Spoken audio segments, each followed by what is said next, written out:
The one that pops to mind is a recent case, and an older gentleman in his 90s who had slowly lost his ability to walk without assistance or a walker, but otherwise very fit and healthy, and had his main regret was not being able to ballroom dance uh, as he had enjoyed in his retirement years. So pretty much for the past 20, 30 years, he was a regular ballroom dancer, but slowly had to give that up over the past few years, and perhaps it had been a year or two before since he'd been last able to ballroom dance. So he sent to me to see him for his spine. He had stenosis of the spine, which is, sort of a degenerative process that causes the bones and the discs to press on the nerves, and that pressure on the nerves keeps him from being able to really have normal strength in his legs or to be able to walk normally. If you look at, let's say a shopping center and you see older individuals bent forward over a shopping cart, often it's because they have some degree of spinal stenosis, which is that narrowing of the spinal canal caused by this degenerative process that puts pressure on the nerves. And that leaning forward posture that they take over um, opens up that space and allows them to walk further. So this was his scenario. He really couldn't walk more than 20 yards, across a large room or a large hall without having to stop and rest. I saw him, reviewed the MRI scan with him, and told him, I mean, it's fairly standard surgery, fairly routine surgery, but in someone in their early to mid 90s, there's no surgery that's routine or standard. If it was someone in their 60s or 70s, there'd be no hesitation to proceed. In your 90s, your risks for any procedure go significantly higher. We did do the surgery. He did well, of course, and one of the happiest patients I've ever seen. Just within a couple of months, was back to ballroom dancing, which he had not done in at least a couple of years, and was really able to enjoy his later years of life. Tell me about when he came in, uh, what he said to you, and then when you were following up on him, like how did he express the way life had changed?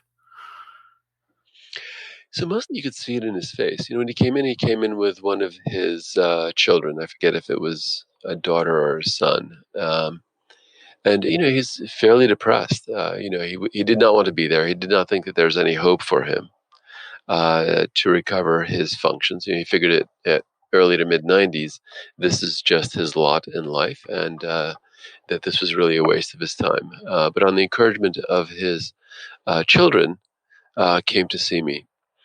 Um, and his main frustration was just losing, feeling sort of both the weight of his years and also the incapacity. Despite, through his late 80s, he had been independent and it was still living alone, but was much more dependent on others around him over the past couple of years. And really, he was just willing to do anything, including risking, surgery and its complications and death from anesthesia, to have a hope or a chance to both be independent and to uh, be able to do once again the things that brought him joy. And if you could talk about when you went through the risks, put simply, how did you explain the risks to him? He was otherwise healthy. He had, despite his 90s, was on no medications, had no cardiac issues, was not diabetic. Um, so about as healthy a 90-year-old as you could expect. But despite that, your functional reserve, right, your functional capacity of your organs, in our youth, our every organ in our body has more functional capacity than we require of it. Right, it's why you can walk comfortably and then suddenly run a marathon, and it's that reserve capacity, both in terms of your cardiac reserve, your pulmonary reserve, that allows you to do strenuous activities. As we age, we lose that reserve capacity in all of our organs, which makes any stress more risky for that individual. And surgery is a physiologic stress on the body. There's general anesthesia, which the anesthetic agents dampen the contractility of most of your muscles. You're on a machine that is breathing for you.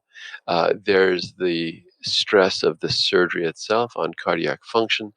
So, I went over with him all of the, not in that kind of detail, but really went over just the fact that, surgery is a stress on your heart and lungs.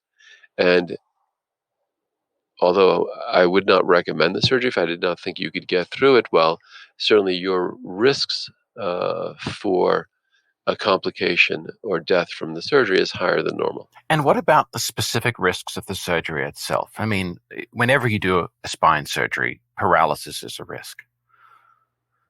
Yeah, so there's the specific risks to spine surgery, as you mentioned, are of course paralysis, which is perhaps the most dreaded complications. Um, but aside from paralysis, you can have nerve injury that can result in weakness without paralysis. You can have nerve injury that results in more pain than you had beforehand. Although often we're trying to relieve pain with spine surgery, a rare but not uh, zero risk is worsened symptoms as a result of the surgery. There's always a risk of a spinal fluid leak. Your nerves are floating in a sac of fluid, and if that sac is disrupted, you can get a spinal fluid leak, which isn't a major complication, but in an older individual can be, because the solution to a spinal fluid leak is often you leave someone flat in bed for 24 to 72 hours. And leaving an older individual in bed for that long really accelerates sort of their muscle atrophy and loss of strength. And it's much more difficult as we get older to recover from a day of enforced bed rest or 2 or 3 days of enforced bed rest. And lastly, a wound infection. Any surgery has a risk of a wound infection. And, should you develop a wound infection, again, lack of reserve in other organs and your immune system, perhaps most importantly, is not what it was in your youth, makes any complication more difficult to manage as we get older. So when he was through the surgery, through the rehab, tell me a bit about when you were doing follow-up and what he told you. It's one of the just the change in the expression on his face. Of course, he was incredibly grateful. And we do this, all that we do, to make people better, and there's nothing more gratifying than to see someone that you have helped recover or heal from something that would not have happened without your intervention.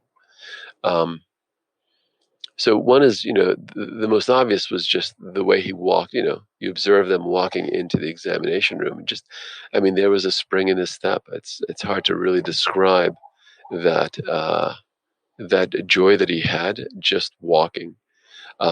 He dressed more formally, right? I may have seen him the first time in casual clothing, either sweatpants or track pants. He came in the follow-up appointments in, a shirt, dress slacks, and a tie, almost as though he was going out. And then just, his recounting to me, how far he could walk now, whereas before he couldn't walk a block even without having to rest. You don't know till you lose body function just how precious that stuff is. No, it's so true. We take it for granted in our youth. Um, Certainly, if you're not in medicine, you get to see it in your older parents or grandparents, sort of the loss of ability. Um, but it's hard to relate to it if you don't see it on a regular basis. And the good and the bad of what we get to do is that you get to see folks both when they're at their worst, and hopefully you can bring them back to their best, the best that they can be for their age and their physiology. Can you talk me through, just in a few minutes, the surgery that you did for this man? What it was that were the critical points for you, where the pressure was on for you to get it right. You could start out with the approach, but also just say, here's where, highlight for me the times at which you really had to focus very carefully.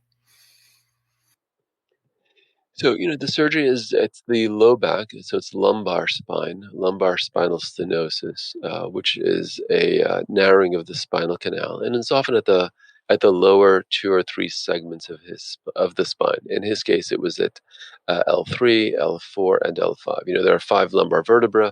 They're numbered L1, 2, 3, 4, 5.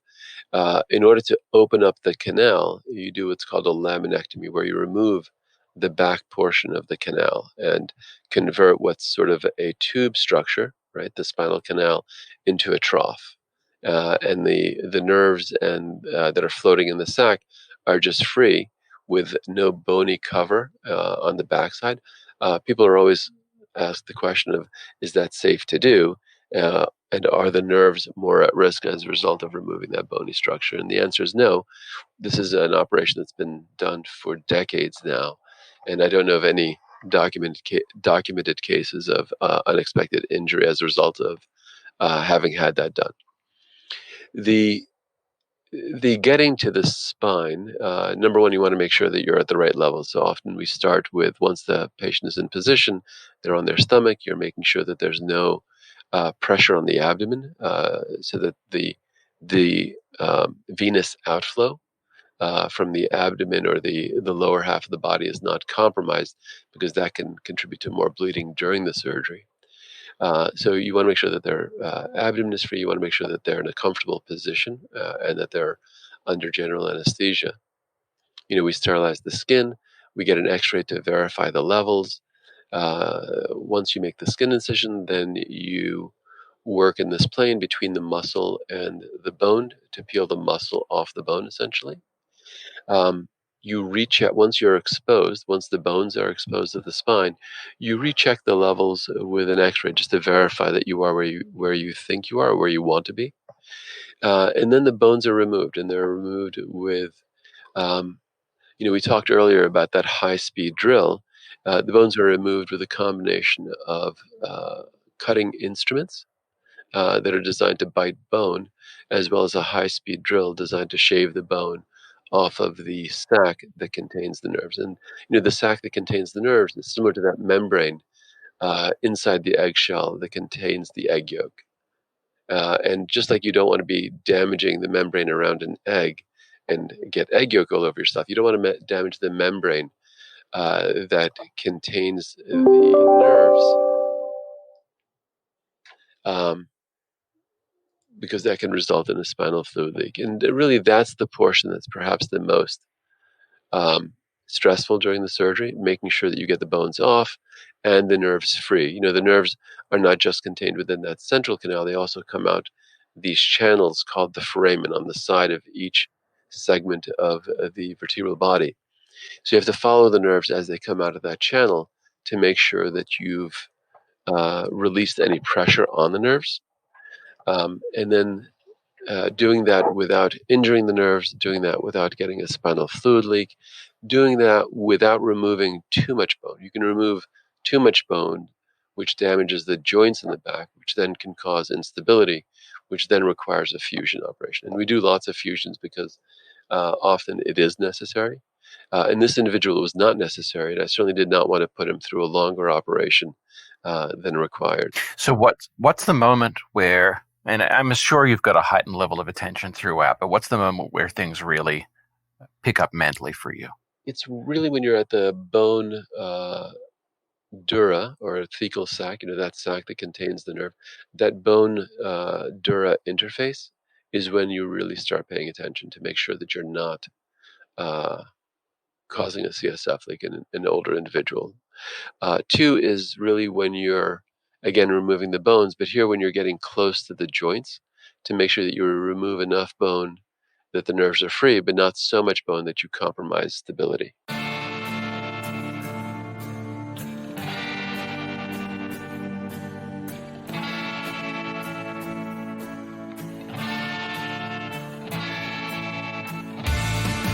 Hello, welcome to Medical Murmurs, where emergency physician Dr. Paris Lovett talks with other doctors about their lives and their work in medicine.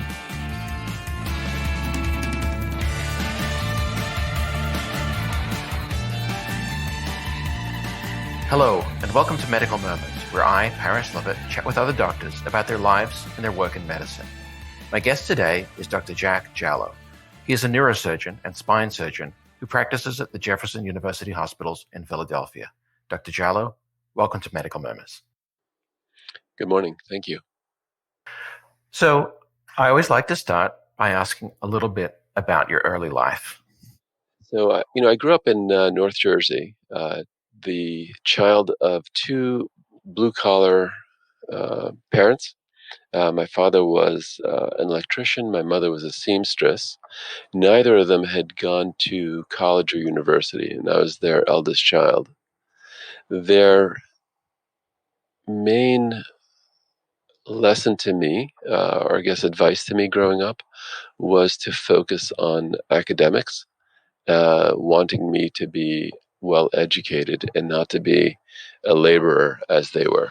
And I think that really influenced the course of my both education, career, uh, the the drive to not just get a medical degree, but also I think a PhD and to focus onto the sciences, led also to I think my vacillating between a more academic, research-oriented career versus a more clinical career that involved patient care. And over time and some starts and stops along the way, I've sort of found my way into this position currently where I am, where I'm both an MD doing mainly clinical work, but along the way and over the years had done more basic science work, running a lab along with some PhD collaborators, and taking a detour along the way from med school to residency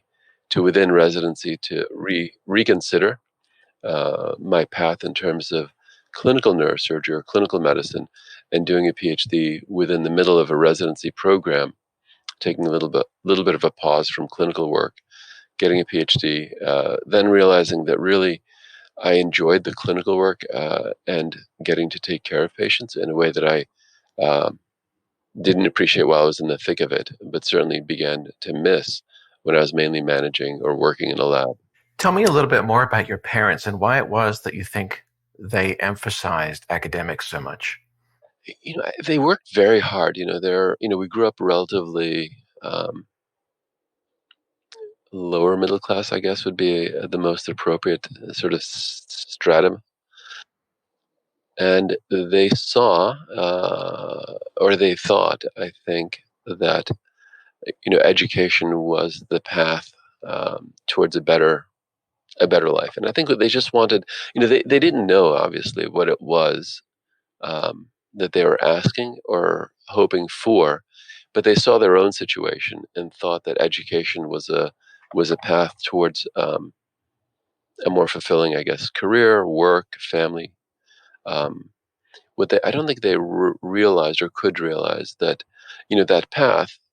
Oddly enough, we had a lot of time together in the household given their work. They did projects and a lot of work around the house. Growing up, I did a lot of work fixing things around the house with my father, or my uncles were garage mechanics, working in the garage with them.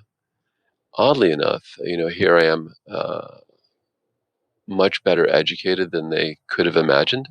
But simultaneously, there's a price that you pay for that education, which is actually less time with family, which I don't think they would have understood early on in that path, or that sort of stimulus to follow that path of education.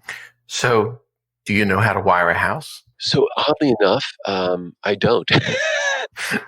I mean, if you've got like a bad switch box or something, do you feel confident taking it out and rewiring it, or do you just have to call somebody?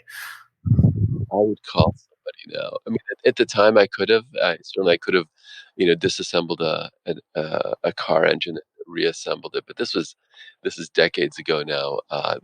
Oh, so you actually have taken an engine apart?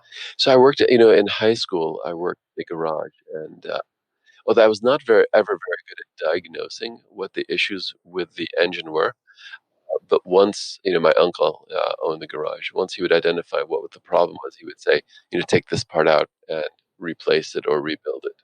And I would do that during the summers. Oh, wow. That's a great experience. It was. I mean, it was super fun. They couldn't afford summer school, so my summer school or summer camp was hanging around my uncle's garage because he ran the business for himself. My parents, on the other hand, worked in other in I guess a shop that they were not running themselves, so they couldn't have kids running around. Um, but I think they really dissuaded me from learning or labor oriented I guess activities. Whether it was my father and his good friend who was a carpenter built or rebuilt the whole inside of our house growing up at one point or another. They dismantled the bathrooms, installed new bathrooms, you know dismantled the kitchen down to the studs, and then rebuilt the kitchen themselves. But mainly my role in that environment, I was younger then, was the gopher, getting them whatever they needed. But it was a great experience that I wish I could pass on to my kids. My kids, on the other hand, who are in high school themselves right now. What I can pass on to them is really where I've evolved more on the computer end. Sort of one of my hobbies has been uh, building. All the computers in my house are boxes that I've assembled myself. Not nearly as interesting as taking apart a house or a car. So are these computers massively overpowered for what your kids have to do with them? They are. Some more practical projects.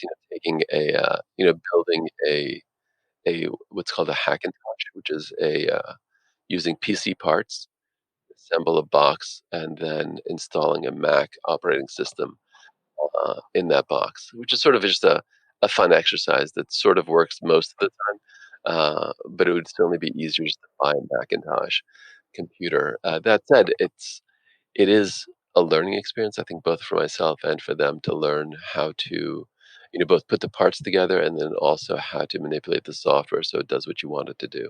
So you're teaching them to code. I no, more problem solving, I think, than coding. I'm not writing code. You do have to sort of get out and identify what code is out there that works for the hardware that you have, and and try to manipulate it in a way that allows it to work. I have coded, but it's been, again, my undergraduate degrees were both in computer science. I had a minor and was coding in languages that no longer exist, Fortran. So what kind of kid were you? And when did you first get interested in medicine? I was very shy and very bookish. I think the best word for it. Uh, Not and socially awkward at my best. Uh, Uncomfortable around other people, and really found solace in books. So in my first, I started reading, I guess, in third grade for fun, and worked my way through the school library, mainly science fiction. I really sort of gravitated towards uh, a future that we've somehow fallen into. Um, but really attracted to those books. And over the years, had worked my way through the high school library, all their science fiction books, the local public library, which is actually fairly large. It was in Hackensack, New Jersey. So they had a really fabulous public library, and then the local bookstores, and just getting working my way through all their science fiction collections. Um, was good at math and science, sort of, gravitated towards what came easy to me. So math and science seemed to come easy.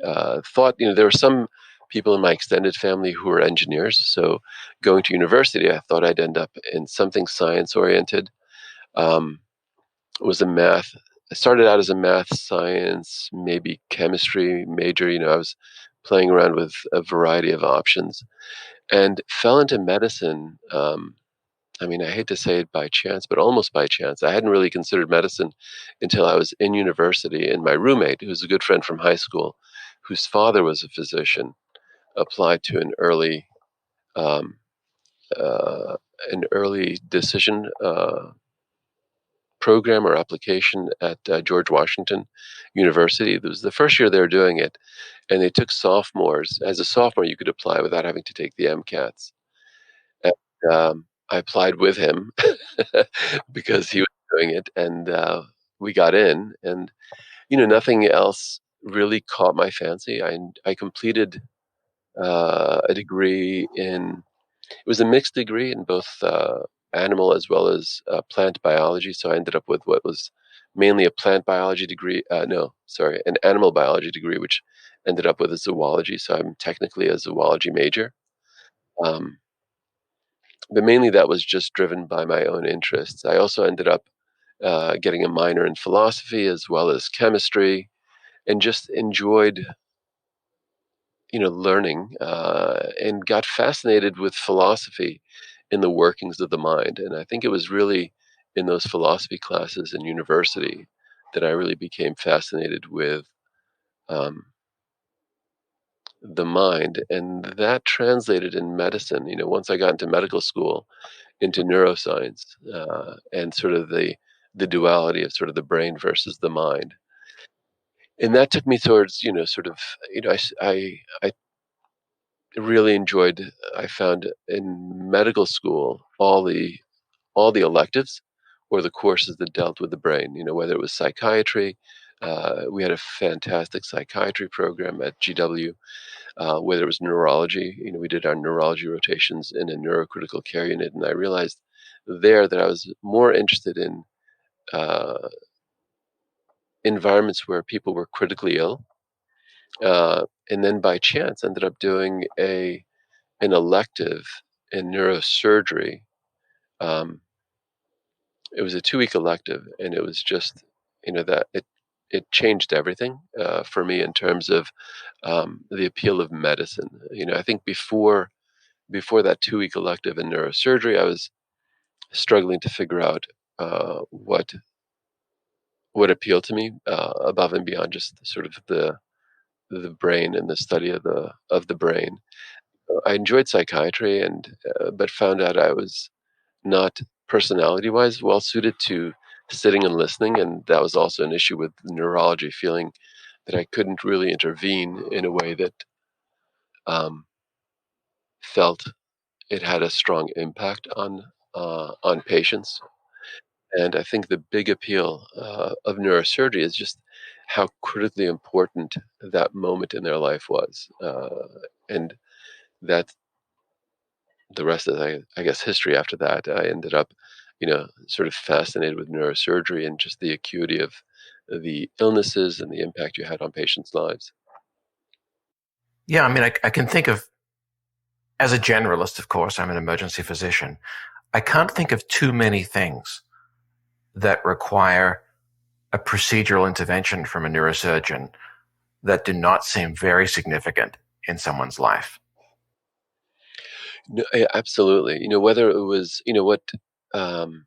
what really caught my attention was, the program where I was doing my I guess my medical school had a very strong neurosurgery uh, department with the chair of neurosurgery at the time was just a larger than life human being whose specialty was a combination of pituitary tumors, which you would see in young individuals.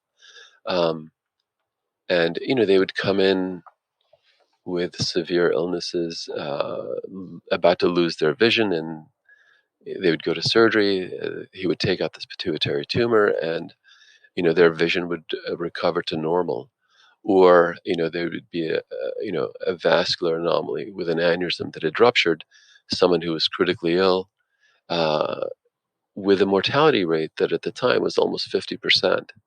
And they would go to surgery, and the surgery was, the tension in the room associated with the surgery was incredible, and just the calm, organized approach that the chair of neurosurgery had towards managing these patients was something I wanted to emulate, and I did. I can't tell you how common it is. You're the 10th person I've interviewed for this podcast series. What you just said, that there was a crystallizing period in which someone stood out as a person to emulate in that way, and that clarified someone's choice of career. Yeah, I think when you're young and you're trying to sort out what it is that you want to be or to do, there isn't a really good way to get onto that path that I'm aware of, other than if you're fortunate enough to identify someone that you think highly of, and then you want to emulate them. And then that sort of, for me, this was in my towards the end of my third year in medical school, which is late. Most people by then had already decided what they wanted to do. And, many of the folks, neurosurgery at the time was super, um, I'm not sure what the word is. The people who wanted to go into neurosurgery, it was almost as though they were born knowing they wanted to be neurosurgeons. And I was sort of the oddball that, came into it and thought, well, I could do this. But I could do, I thought I could do many other things also that had to do with the brain. But, seeing this one individual sort of did crystallize things for me and made it such that I wanted to, emulate them. And, I don't know that I have, but I've certainly done the best I could. Was there a particular aha moment that you remember, and then you said, that's it, this is the specialty for me, I want to be a neurosurgeon? Yeah, so it was a combination of things. One is, it was an annual. I do remember in the operating room. It was a young woman who'd had an aneurysm that ruptured, um, and then he was the surgeon was in the operating room, opening the skull, dissecting through the hemorrhage to the aneurysm, the blood vessel that was abnormal that had an aneurysm on it. And in the middle of the dissection, the aneurysm ruptured. And, the way he coordinated, you know, everyone's actions in the room, discussing what was happening with the anesthesiologist, with the nurses in the room, with the chief resident that was assisting him, just getting everyone to focus on repairing that bleeding vessel. Well, set the scene for us? Tell us the kind of things he was saying to them and what it looked like. So, what it looks like is, from a few feet away, obviously I'm standing in the back, you know, in one moment, everything is progressing, calmly, but in a tense fashion. And what does that look like? Like, what does it look like in the moments where everything is as it was planned to be? And then what changes? So, you're exposing, he's working between the folds of the brain, working his way down towards the blood vessels. And so, and it's a very slow progression where you're dissecting the membranes that hold the different lobes of the brain together, and the blood vessels are sitting within the folds of the brain.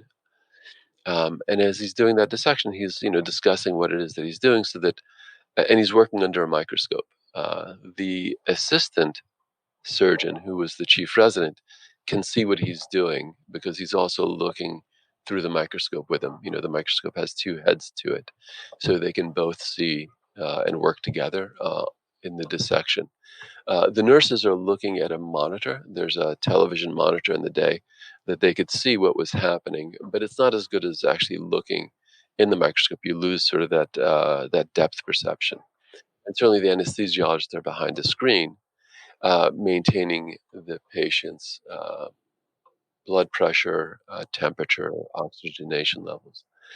When the aneurysm ruptures, I mean, literally, you see a fountain of blood come out of the brain, and he very rapidly and assertively asks for what's called a temporary clip. It looks like an alligator clip um, that is soft and it can be applied and removed.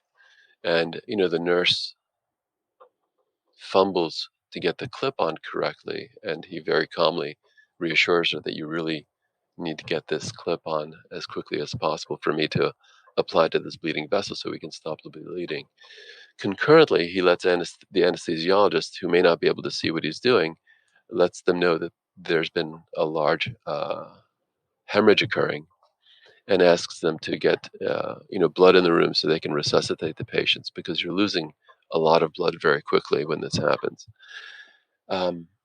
He gets the clip, gets handed to him on an applier by the nurse, and very calmly, as he's suctioning blood that is coming out of the brain to get it under control, and helping the chief resident apply suction as well so that they can actually see the source of the hemorrhage, and then applies a temporary clip to get the hemorrhage under control.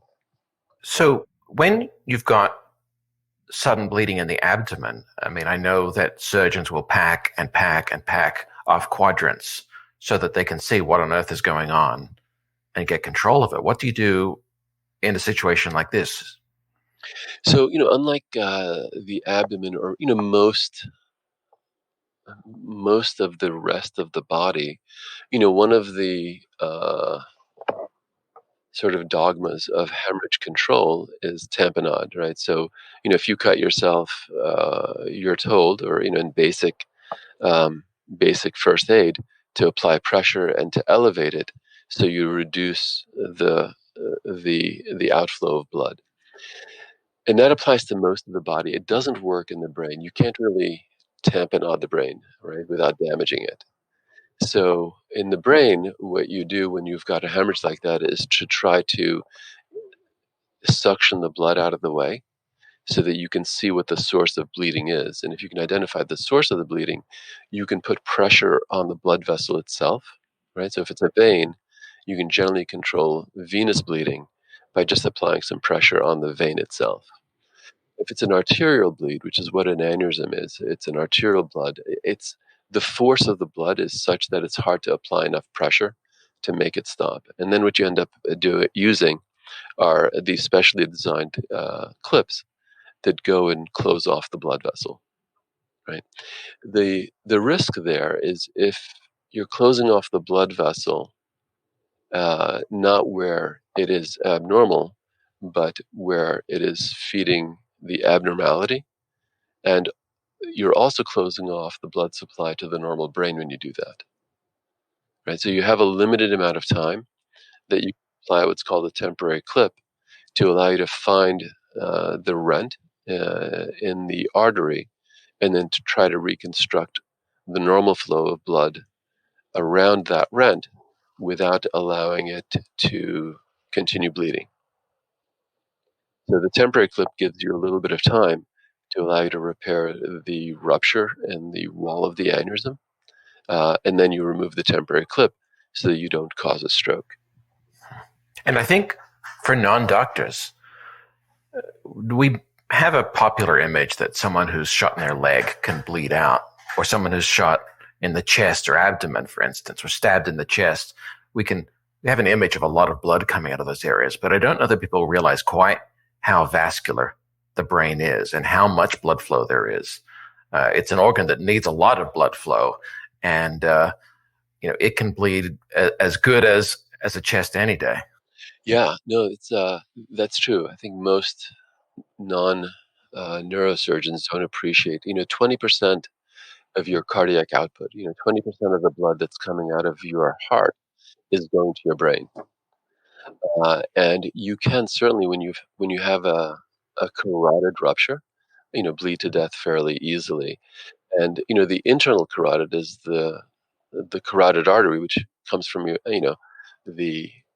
your heart up your neck into the brain, branches. But the internal carotid artery is, you have two of them, and that's a lot of blood supply that's going through those vessels. And when they rupture, literally, it's like a fountain coming out of your head.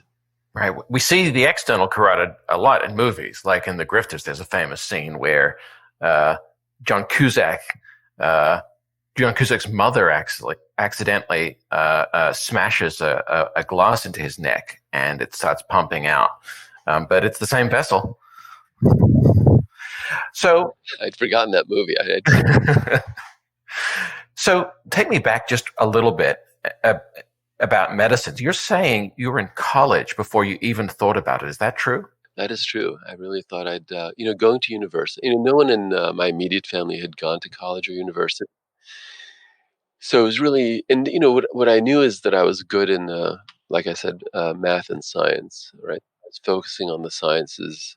I think just like any other kid, you tend to gravitate towards things that you are rewarded for or that seem to come easily for you. Uh, so I was, focusing on the sciences, and I just, you know, by good fortune, had a roommate who knew he wanted to go into medicine. And although I was attracted to the sciences, so I had some family members who were extended family members who were mechanical or chemical engineers, and thought that I would drift towards that as well. Although I wasn't in an engineering school, I was so um, uninformed or poorly informed. I didn't realize that to be a mechanical or a chemical engineer, you had to go to an engineering school, and I was at uh, um, a regular university, not the engineering portion of the school. So I was taking biology, chemistry, physics, calculus, trying to figure out what to do, and then got a had a roommate who, as I said, knew he wanted to go into medicine, and then got into medical school because I couldn't think of anything else to do at the time. What did he say to you about what medicine would be like? Do you remember just thinking, what he said that swayed you? I think he liked the service. He was very religious. He was a Catholic who, and he and I would go to. We were both. I don't even. It's hard to remember that version of myself. Certainly at this point in life, I tend more towards agnosticism than anything else. But at the time, I grew up in a religious household as well, so we would go to mass on a regular basis. And I think the service aspect of medicine appealed to him and to me as well. I think the idea of being able to do something that benefited both society as well as at a personal level an individual was very gratifying. Right? And we'd both grown up as altar boys in the church, and had my father as an electrician. When he wasn't at work working, in the evenings we would go to church and do repairs around the church during the weekdays. That was sort of a regular week, almost a weekly activity. There's always something at the church that needed to be repaired, and my father ended up functioning as the handyman for the church. It strikes me that you didn't entirely take a different path from your father, because you still have tracts. That's true. You have neurological tracts that are a bit like me figuring out which circuit breaker led to which wire led to which light. No, it's very true. It's part of the fascination for me in terms of what led me towards neurosurgery was it wasn't just the clinical aspect of it. The basic science of neuroanatomy and neurophysiology. Our nervous system is just an electrochemical sort of network of nerve cells and connections, not dissimilar to the electrical wiring of a house. When I discuss with patients, mainly what I'm doing now is spine surgery, but when I discuss with patients, nerve-related pain, it's not dissimilar to having a short circuit when a nerve is pinched to a short circuit in the electrical wiring to a room or to a house, and the light bulb goes out because the wire has worn out or is shorted out. And I've used that analogy myself, actually. It's funny. So, who do you think is well suited to a life in neurosurgery, and who might find, if they chose it, that they maybe felt they chose the wrong specialty? What kind of person?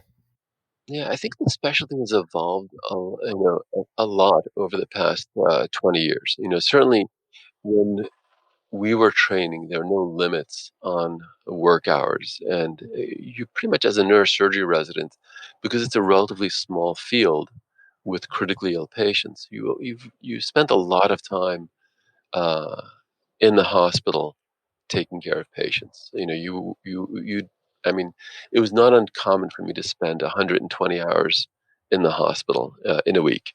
And you would be on call, you'd be up all night long, and then the next day you would still be expected to do a full day's worth of work. I think the work hour restrictions for residents has made the training program much more humane and opened it up to a broader number of medical students. I think, back in the day, I would say you really needed to be dedicated to your work and to your patients, and that had to be your first priority. And the sacrifices that you're expected to make in terms of your personal life were fairly significant.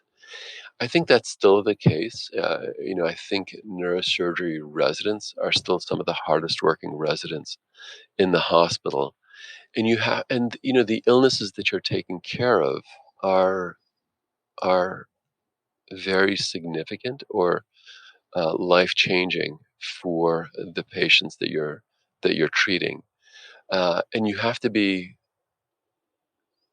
willing, and you have to want to take care of patients that may be on the path of, they're actively dying. I mean, and your intervention is to try to prevent them, often just from dying, and that you're not always successful, and you have to be resilient enough to accept outcomes that are certainly beyond your control, that are not what you want. I'm not sure if I answered that as well as I'd like. Well, you gave, I think, a real picture of what it takes. So do you ever have thoughts about what kind of medical student should think, yeah, neurosurgery might really be a match for me, and another kind of medical student who might think, maybe I could get in, but I don't know if I'd be happy doing it. Yeah, one of my I think a good example would be one of my co-residents when I was in training. Super bright, one of the smartest people I've known, and we're friends to this day. And this is 30 years later. In his first 6 months of neurosurgery residency, decided this was not for him, and he's now a psychiatrist, and a very happy psychiatrist. I think what he realized is he wanted to spend time talking to patients, and also to problem solve over a long period of time. And I think neurosurgery, there's neurology, right, where you're getting to work also with brain disorders, but you have some time in terms of your interventions and the disease process. I think neurosurgery appeals more to someone like myself who wants to fix a problem, but not continue working on it over a long period of time. Something, as an example, multiple sclerosis, right? That's a disease process that, once you're managing that patient, it's a lifelong commitment to that patient to see them through that disease. And I think it's very important that those patients have someone to care for them over their lifetime. I mean, I think, the physician, the neurologist who's managing multiple sclerosis is a very special kind of person. Myself, I didn't have that sort of stamina. I found I was much better at managing people who are critically ill, that I could intervene on, and then hopefully get them better, and then let them go on with their life. I wasn't attracted to sort of a lifelong commitment to managing a disease or a person. And I think that also is part of what led, I did a fellowship in neurotrauma and critical care. And again, I think that, similar to, I think, an ED doc, right? You want to be able to intervene in a very sort of acute setting, and then move on to the next sort of scenario, or the next sort of patient that needs your intervention or your help. Yeah, I think that's accurate. I mean, I remember one thing that was formative was doing internal medicine rounds, and how long they lasted and how much people talked. I just wasn't drawn to it. I wanted to be able to get in, to talking with the patient, figuring things out, and yes, moving on to something else. Yeah, and I laugh when you said I had a similar experience. I found I couldn't pay attention long enough. I think there are certain specialties with it, and this is the beauty of medicine. I think is that people ask me, college age kids who come and spend some time with us in the hospital, what, and they're uncertain if medicine is for them. And I reassure everyone that, there's so many different ways to be a physician that you can really find a niche within medicine that can appeal to almost any personality type. And for myself, I think similar to you, you know, the the medicine rounds that seem to never end. I found myself, drifting away and daydreaming in the middle of rounds because I just didn't have that kind of attention span. Right. Oh, yeah, no, that was torture for me. Um, so, what would you say are the highs and the lows of your working life? I think the highs are it's varied over the years. I started out neurosurgery when I finished residency. I did a fellowship in neurotrauma and critical care because I think similar to an ED doc or a trauma surgeon, I was really attracted to sort of trying to help people who are critically ill and trying to die, and your intervention is really to keep them alive. And that adrenaline sort of rush. I hate to say that word because it's, I think, overused, but I don't have a better way to describe it. But the stimulus you get of trying to save someone who is on their path to death is I think what initially really appealed to me in neurosurgery, and led me towards a fellowship in neurotrauma and critical care. My elective practice early on was mainly brain surgery, and I was doing mainly vascular and brain tumor surgery for the first 15 years of my neurosurgery career. But then over time, as you mature, you start to appreciate, I think, more the management of patients in their everyday life and trying to get them back to functioning in a way that allowed them to have a more normal life. Patients who are just uh, having a neurological decline that you could intervene in and change their lives. And the that transition for me was really what we call functional neurosurgery. For a period of 5 or 10 years, I was really doing a lot of deep brain stimulation for Parkinson's disease or movement disorders. And there you took patients with chronic diseases.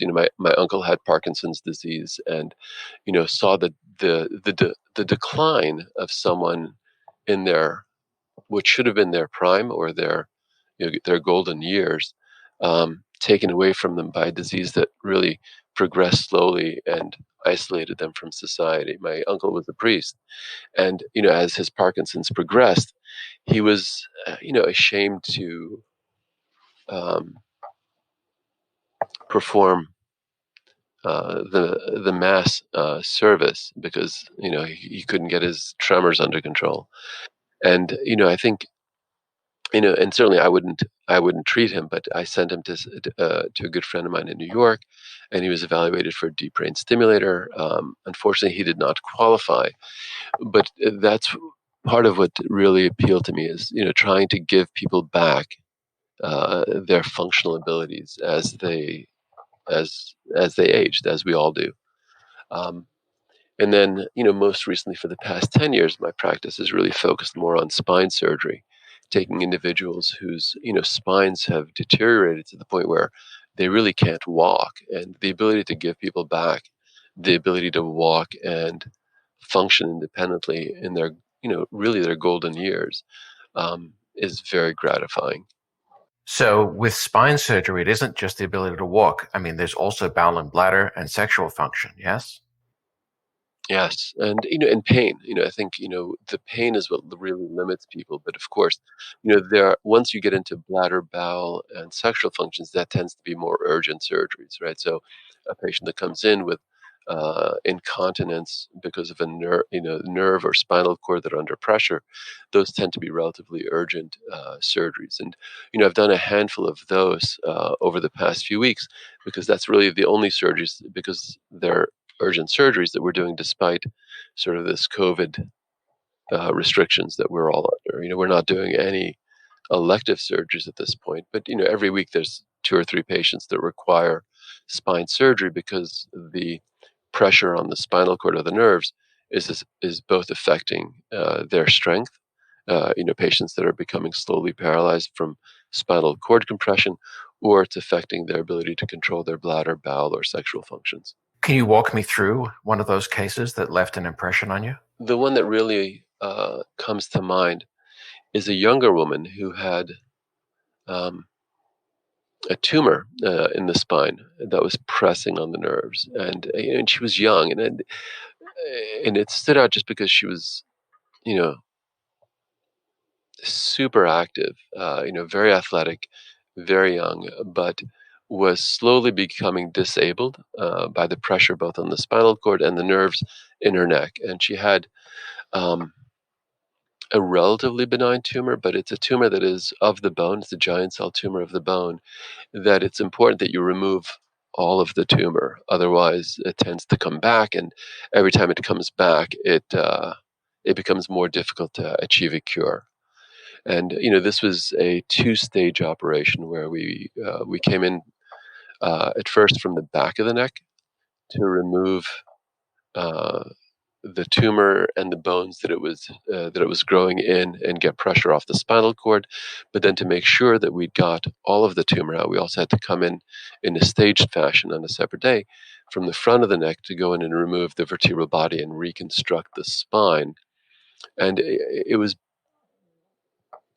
a long, it stands in my mind just because it was a very long surgery um, over the course of days. And she did very well, although initially, she really struggled with, she had some more weakness from the surgery, having difficulty using her one arm, where it was really wrapped around the nerve that went to her arm. But over the course of a few months, she really recovered everything and has done beautifully. And this is now years later, and she comes and visits on a regular basis, and it's very gratifying to see her every year in follow up and seeing that there's been no tumor recurrence. So, to talk a bit more about that case, there's two things that really interest me. One is, as a non-surgeon, the idea of going through the front of the neck, and you think about all the things that are there. You think about, your trachea, your esophagus, the carotid, the jugular. It's the thyroid. There's so much stuff there that you don't want to damage. I find it hair raising to think about getting through there to get to the bones at the back. The other is, if you could just paint a portrait of what her symptoms were, what she was experiencing before the surgery. So initially it was a relatively mild neck and arm pain that just would not go away. Right, so she'd had it for months, and had tried physical therapy, had some injections. Um, had seen, I think, a chiropractor, and nothing seemed to get rid of this gnawing neck and arm pain over the course of months. And then she had an MRI scan performed, and the MRI demonstrated this unusual tumor. And initially it wasn't clear what it was because in my 30 years I've seen 2 patients like this, and that's part of the reason why it stands out. It's just such an unusual kind of tumor in a young individual. Um, so I think that's what stood out. With regards to the neck surgery, reminds me, I really enjoyed as a medical student actually head and neck surgery. And I think the appeal there is, for me, part of the appeal of neurosurgery is the combination of the acuity of the diseases that you're managing, but also the delicacy that's required, right? So getting to the spine through the front of the neck, as you said, there are many important structures there. And I think what really makes a surgeon capable of doing, complex surgery in an area with lots of important structures is your ability to be delicate and to identify uh, tissue planes that allow you to make your way through or next to all these important structures to get to the disease that you're trying to address. without injuring anything along the way. And that's a lot because neurosurgery has so many, you're working around so many delicate structures, and a lot of the diseases that you're managing are relatively uncommon. I think that's part of the reason why it's such a long training program. It's 7 years of residency, and often after those 7 years, you're doing a fellowship that takes another year or two before you're really qualified to do what you've been training to do, right? So, I mean, if you think about the the training that's required to get to the point where you can do these operations safely, it's 4 years of undergraduate, 4 years of medical school, 7 years of residency, and then in addition to those 7 years, 1 or 2 years of fellowship training. Oh my God. It's easily a decade of your life that you're really giving up. So you get the privilege of taking care of these patients. Can you talk about what it was that you did in your anterior approach? Just describe what you did to get to the vertebral bodies. So, I do a lot of, about half of my practice currently. My practice has evolved over the years, obviously, but about almost a third to one half of what I do is neck surgery for a variety of spine disorders in the neck. And the anterior approach it's an elegant, getting to the spine through the front of the neck. It's a relatively elegant sort of technical approach. And as you said, part of that is because there are so many delicate structures along the way.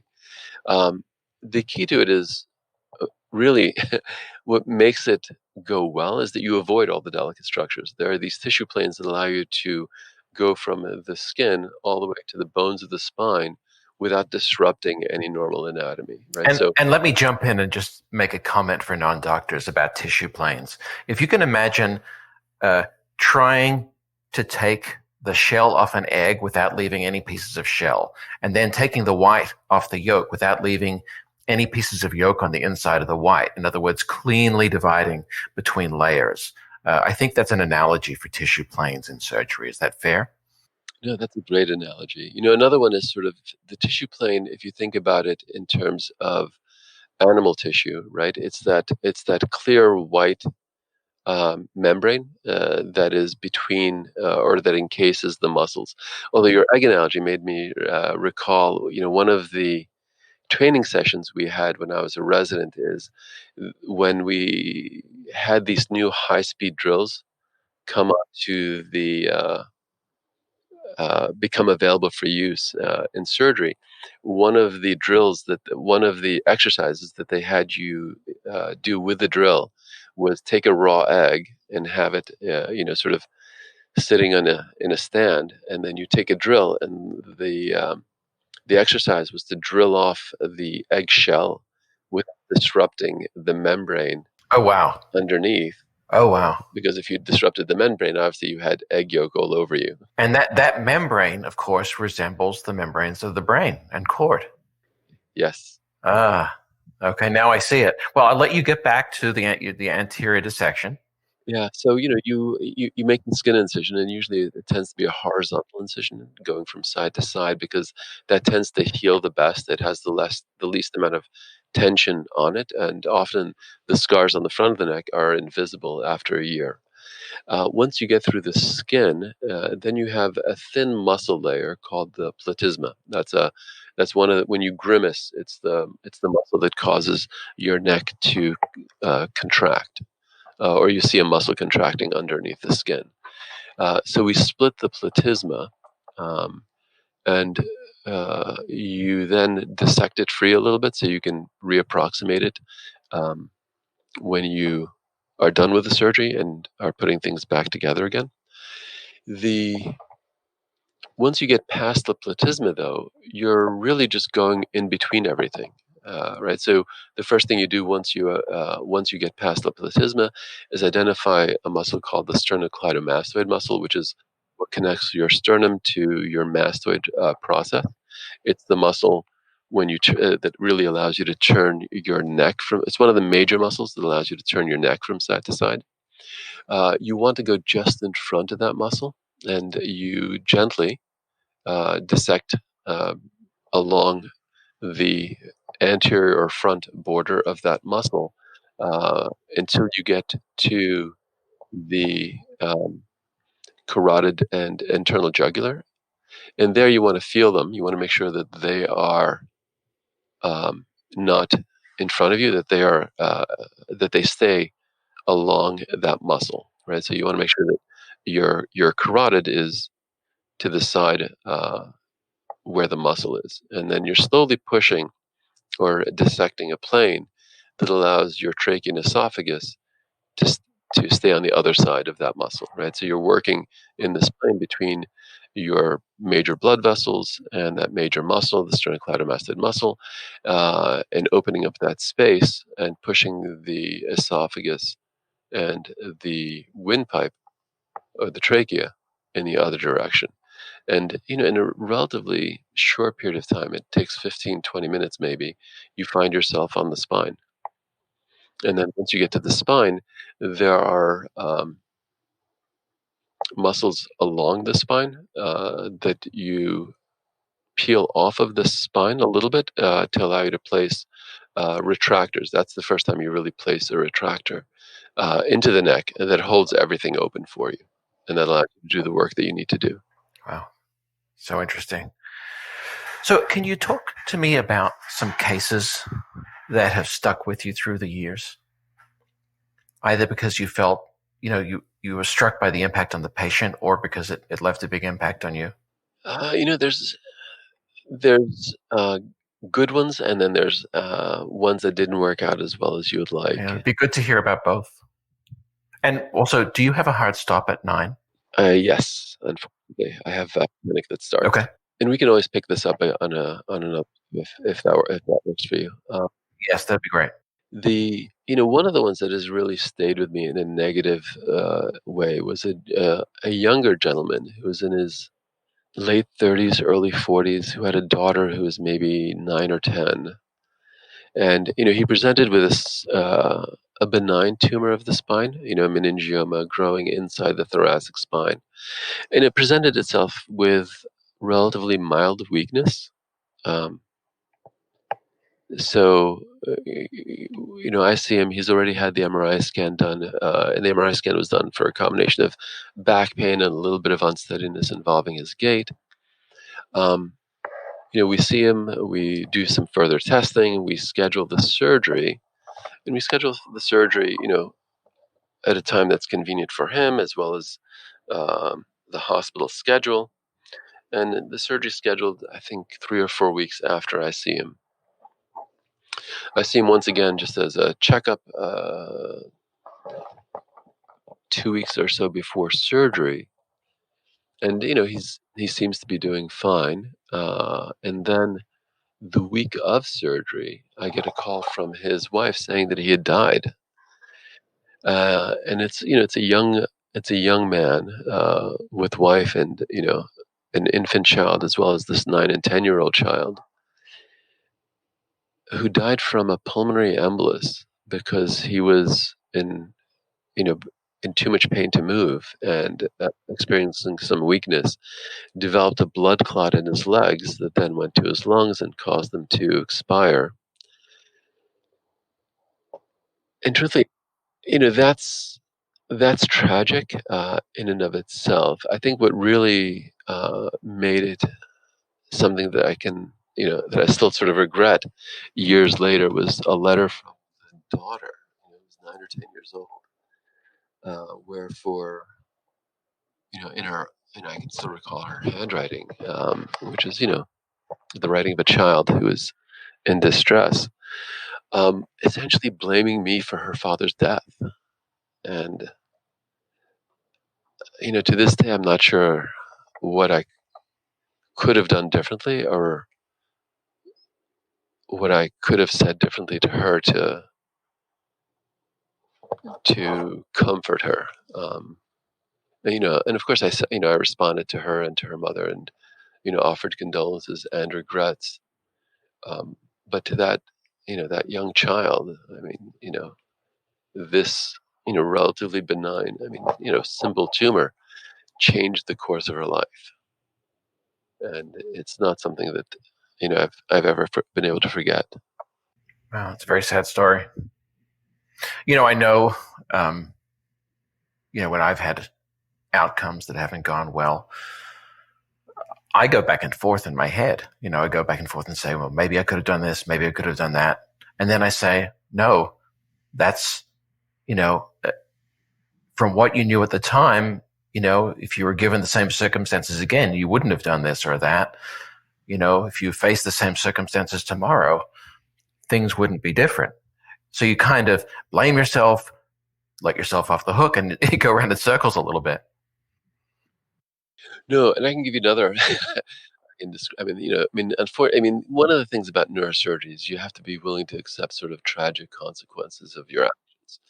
And I think, to the credit of medicine as a specialty, our M&M, Morbidity and Mortality Conference that we have monthly, where, all the surgeons, along with the residents and medical students, get together and review all of our poor outcomes, everything that doesn't go the way that you want it to go. And, we review it as a group and discuss, what could we have done differently? What should we have done differently?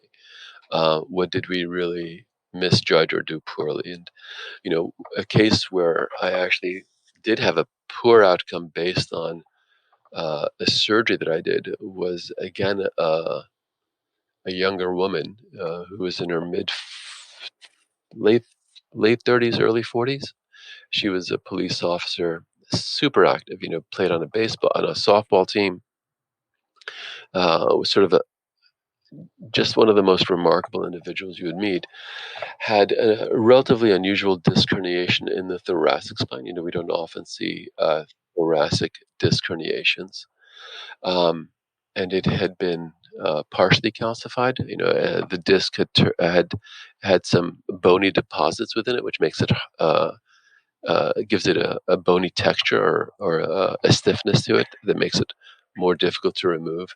And in the thoracic spine, we can come to the spine again, similar to the neck or the low back. We can come through the chest, coming in through the front or side of the spine, or we can come at it from directly behind. And a quick explanation. So in your spine, you have the bones, which are the vertebral bodies, and between them are these discs that enable your spine to bend. That's where the bones articulate, where they join each other.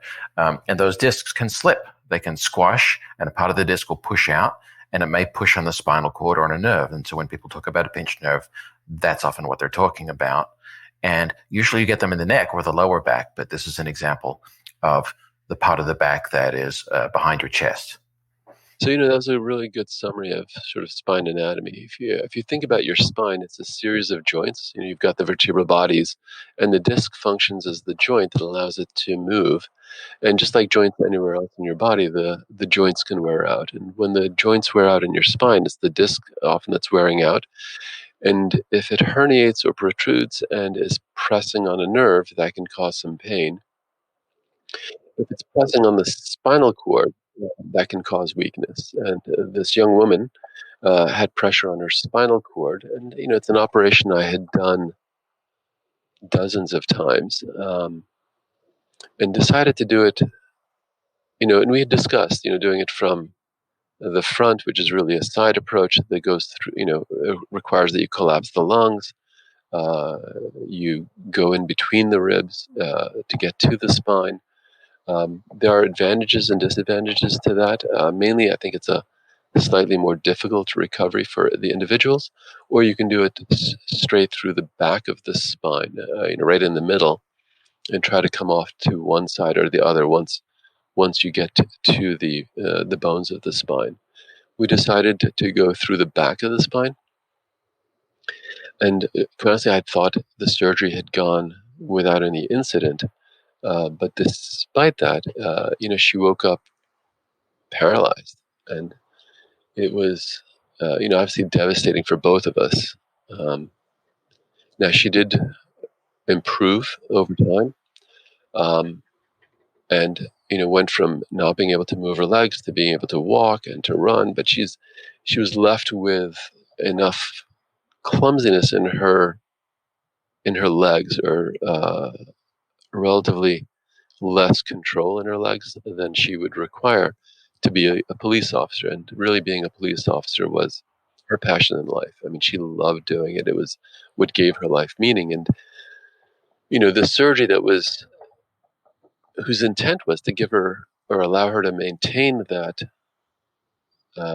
life choice, that occupation, that livelihood, was taken away from her by the surgery. And it was, not something that's easy to recover from.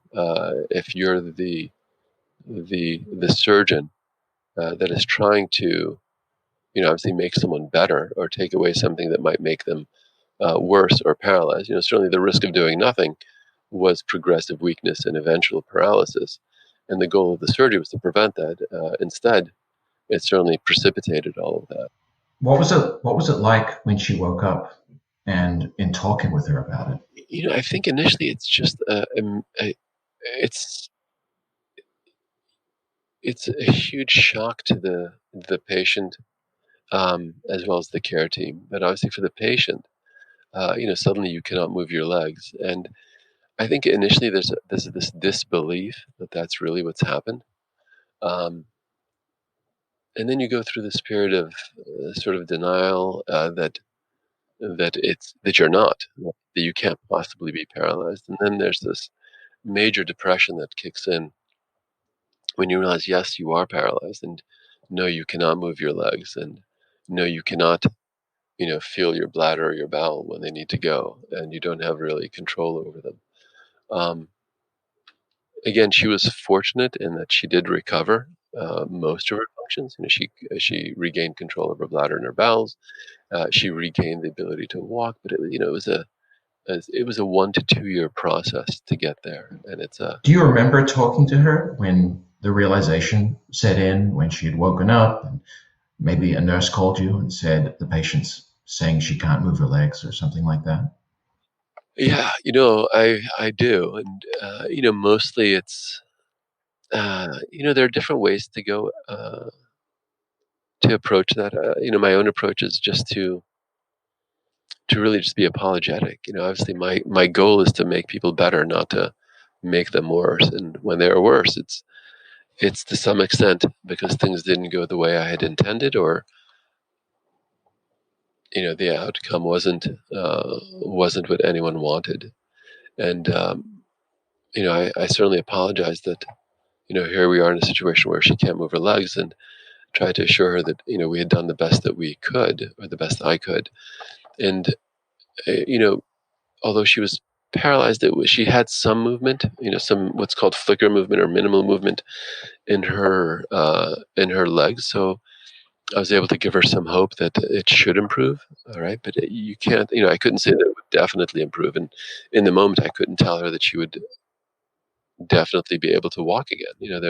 She was looking at the prospect of being wheelchair bound for months after the surgery, and really, it's a testament to her will and the rehab doctors that she worked with that got her up and walking. And truthfully, now if you see her in the street, and this is, I think, 4 years later now, you wouldn't be able to tell that she'd ever been paralyzed for a period of time.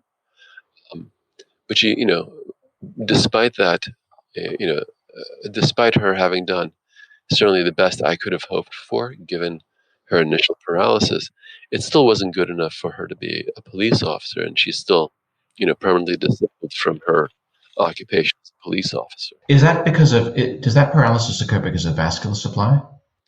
This is one of those scenarios where you beat yourself up and you relive the surgery, and it's sometimes you just don't know. I mean, the presumption is yes, when we run out of reasons for it. Certainly, we monitor the spinal cord during the surgery to make sure that there's no pressure that's applied during the spinal cord. Right. So during these operations, there's a whole team of neurophysiologists in the room, and they wire both the brain as well as the limbs, and send electrical signals from the brain, and they record them in the limbs to make sure that the conduction, right? So back to that electrical cable for the body analogy.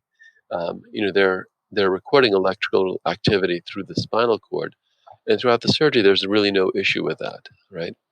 So things that, when you can't explain a deterioration in function from compression, then the default ends up, could there have been a vascular insult, right? That it can result in a delayed weakness, and that's certainly possible, and that can occur.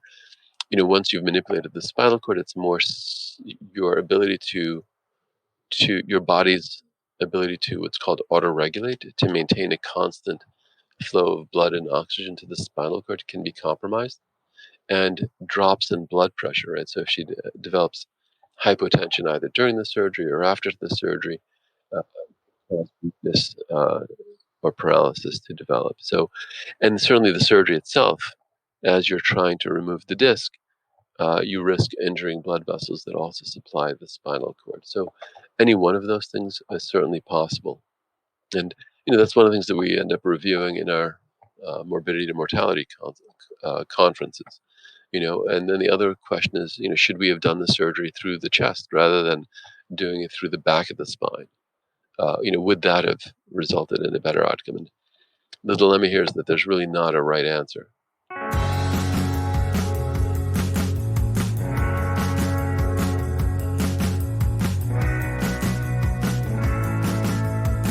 You are listening to Medical Murmurs.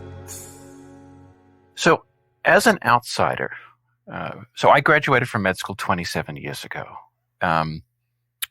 and things were very different at the time. For someone not involved in neurosurgery, orthosurgery, spine surgery, any of those things, directly, other than someone who consults with you guys.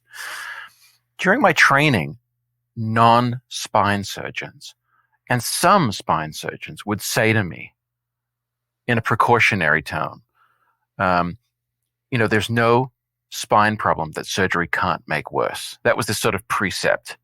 And at the time, I certainly saw patients who had gotten worse after surgery or who had redos. And it's my sense as an outsider that things have changed. I see far less of that these days across the board.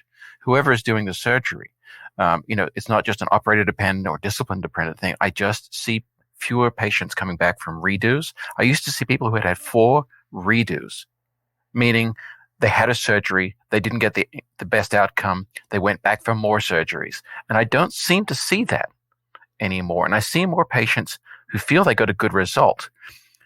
Does that feel accurate to you? Yeah, no, that's a really good observation. I think the evolution of spine surgery as a subspecialty, both within neurosurgery as well as orthopedic surgery, where you have surgeons who are specially trained and focused on the spine, has made a significant impact. 2, certainly the techniques have evolved. When I was in residency, to do a lumbar decompression and fusion was an 8-hour surgery. We can do that now in 2 hours. And in conjunction with that, the instruments are much more refined. Certainly, we're also doing both much more complex surgery safely and much less invasive surgery more readily, right? So, I started doing endoscopic spine surgery 15 years ago, and just gave it up after a few years, realizing that it just wasn't ready yet in terms of technology. Both the optics as well as the depth perception that you lost couldn't be made up for by the limited exposure. Here we are 15 years later, and I'm doing endoscopic spine surgery once again. And, the visualization that we get is phenomenal, and the instruments make it much easier to perform than ever before. So that's on the most simple part of the surgery, of the least invasive end. On the more complex end, we have new approaches to the spine, coming at it from the front, the side, and from the back, and doing many more combination types of surgeries where you're staging it, that has made it also safer for the patients. Also, it's always important to keep in mind that, I think educating the patients in terms of what's a reasonable outcome is important, right? No one, or very few people, are trying to fix back pain with back surgery. And I think in the early days, people were hopeful that they could, fusing the spine would solve back. And none of us think that that's possible anymore. What predictions do you have about future directions for neurosurgery and for spine surgery? What do you think we're going to see in the next decade or two? Increased, I think, specialization and sort of cross specialty mergers. And what I mean by that is, right now you can get the spine surgery from either neurosurgery or orthopedics, but some of us are talking that really spine surgery ought to almost be its own specialty. Um, that you may start out in a variety of sort of internships or early residencies, but eventually there should be a common pathway towards spine surgery as its own specialty. Similar processes are happening within neurosurgery, where you have folks that are really focusing just on brain surgery, or just on vascular neurosurgery, or just on functional neurosurgery. Certainly, in my training, when you finish training, you're expected to come out and do everything. And now my practice, and certainly our group's practice, is a very specialized kind of practice. So you raise an interesting question. For now, when you pick a spine surgeon, you are either picking a neurosurgeon or an orthopedic surgeon. Now, I realize there could be a little bit of contention here, but it's just as earnestly as you can put it. What do you think should inform a decision about choosing one or the other if you know you might need surgery? One or the other in terms Picking of a neurosurgeon versus an orthopedic surgeon for a spine surgery. Yeah, of course I'm biased. I have to preface it by saying it's not a fair question. And I'm interviewing Alex Vaccaro tomorrow. I just tell you, and I'm going to ask him the same question. Yeah, so of course I think a neurosurgeon is better suited to most spine surgeries. The goal of this spine surgery, and I'll be a little bit more adamant knowing that you have Alex up next, because I'm sure he's going to say, of course it has to be an orthopedic surgeon. It's all about the bones. And my retort is really, it's all about the nerves. I mean, the majority of spine surgery, aside from trauma with a fracture, is really about freeing up nerves. And neurosurgeons will have spent their whole training period from, day zero almost of residency through 7 years of residency doing spine surgery. Our orthopedic colleagues will have a very mixed exposure to spine surgery, often none or minimal until they do a fellowship. Whereas for neurosurgery, you're doing spine surgery throughout 7 years, and then you're doing a fellowship on top of that. There's friendly rivalry here. Do people mix and get along culturally, or is there actually a division between neurosurgical and orthopedic surgical spine surgeons? I think it's local culture. I mean, certainly here we get along very well. I mean, Alex is a great man. I really enjoy working with him. He and I have operated together, actually. We've both have called each other in for assistance on various complex procedures. There are certain things that each one of us does better or worse than the other, certainly. And it's very collegial here. I think in other institutions, it's a little bit more contentious, the relationship. How, in places where things are not as unified, is there some way in which people sort out who gets what cases, or is it complete overlap? There are some divisions. I've been other places where all of the trauma call will come into one department or the other. Here our routine is to alternate call nights. There are other places where there's much more disagreement about how to manage cases. I think here we've come to terms on how to manage things in a very relatively comparable fashion. So, you're not getting completely different opinions whether you speak to an orthopedic spine surgeon or a neuro spine surgeon. Are there any classic differences in management between ortho and neurosurgery across the country? I think there used to be. Certainly when I was training, the dogma was the neurosurgeons would get pressure off the nerves, and then the orthopedic surgeons would come in and do the hardware, the instrumentation and the fusion. But in the modern era, we're each doing everything. Both the decompression as well as the fusion. So to go back to the original question, if let's say someone's got spinal stenosis, let's just say a pretty classic, lower lumbar stenosis, much like the case you discussed, how do they, is there any, stepping back and being as unbiased as you can, like how would they weigh up whether to go to a neurosurgeon or an orthopedic surgeon? I think experience can't be underrated. It's very hard. I always wonder about this. How do you tell how good a surgeon is? And unless you know them intimately as a surgeon, I can tell you who are the good surgeons, not the good surgeons within my, or who are the better surgeons within the group because I've seen them operate. It's impossible to get at that um, as a patient, I think, or if you're not within that group. Um, Certainly some people have more or less notoriety, but that notoriety doesn't always translate to ability. I think if you are trying to choose between one or the other, again, I have to fall back on, most neurosurgeons when it's just a straightforward, decompression and fusion, have more experience in spine surgery as part of their training. Now, once you get out of training and you're in a practice, and your practice is mainly a brain surgery practice, you're probably not the best person to be doing complex spine surgeries, right?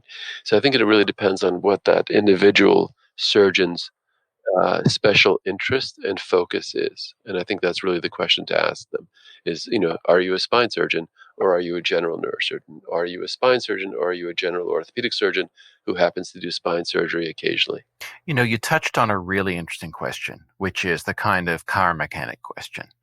I do not know if I'm in a strange city and I have a problem with my car, whether the car mechanic that I visit is good or not, whether they are going to identify a real problem honestly or competently or not.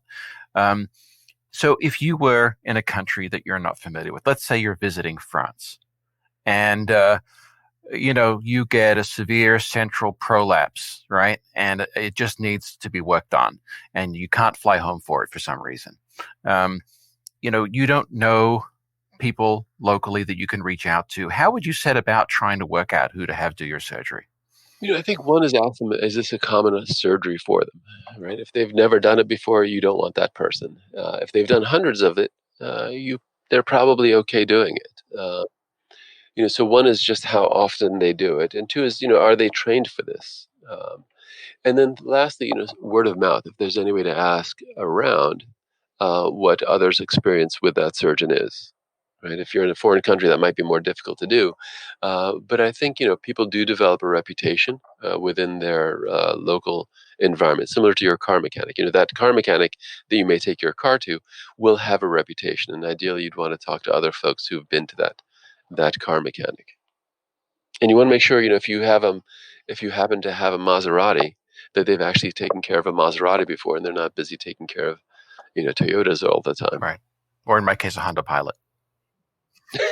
Even better. I mean, I'll tell you what I did. In the only real case that we've got, which is, my wife has had 4 C-sections, and I talked to the chief residents and the scrub nurses, and I basically put it to them. The question I asked them was, I said, who makes good decisions and who has good hands? No, that was perfect, right? Because that's really asking sort of people who've seen that person do their work, right? It's sort of like asking other mechanics within the garage, who's the good mechanic in that garage. But that's an area where we've gotten access that ordinary non-physician people simply don't have. So. Yeah, no, and it's similar to when I was working in a garage in school.